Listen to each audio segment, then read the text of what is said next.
Welcome to my blog. নমস্কার বন্ধুরা, আমি দেবলিনা চলে এসেছি আবার একটা নতুন রেসিপি নিয়ে। আজ বানাবো মেদিনীপুর স্টাইলে কচু দিয়ে রুই মাছের টক। এই রেসিপিটা বানানোর জন্য প্রথমে নিয়ে নিয়েছি 4 পিস রুই মাছ। পরিমাণ মতো লবণ, হলুদ গুঁড়ো দিয়ে ভালো করে মাখিয়ে নেব।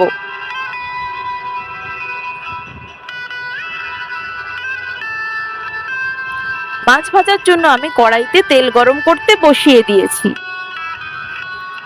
তেল ভালো করে গরম হয়ে এসেছে, এরপর আমি মাছগুলো ভেজে নেব।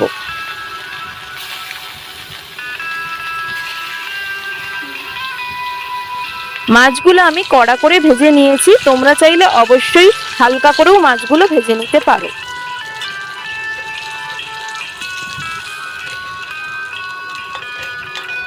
এরপর একই তেলে আমি ফোড়নের জন্য দেব পরিমাণ মতো 5 ফোড়ন।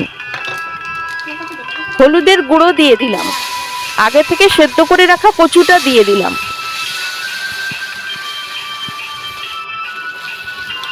ভালো করে নেড়ে নেব। দিয়ে দেব পরিমাণ মতো জল। ভালো করে ফুটিয়ে নেব। এরপর মাছগুলো দিয়ে দেব।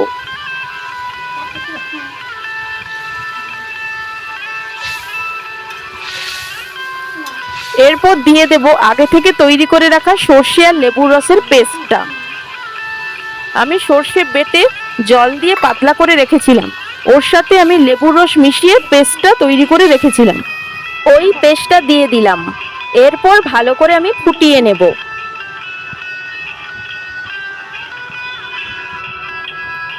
তৈরি হয়ে গেছে আজকের রেসিপি মেদিনীপুর স্টাইলে কচু দিয়ে রুই মাছের টক। নামানোর আগে আমি ওপর থেকে কাঁচা সর্ষের তেল ছড়িয়ে নামিয়ে নেব।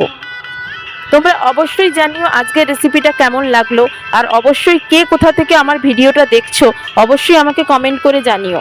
ভিডিওটা ভালো লাগলে লাইক করে দিও, চ্যানেলটা সাবস্ক্রাইব করে দিও, ভিডিওটা শেয়ার করে দিও।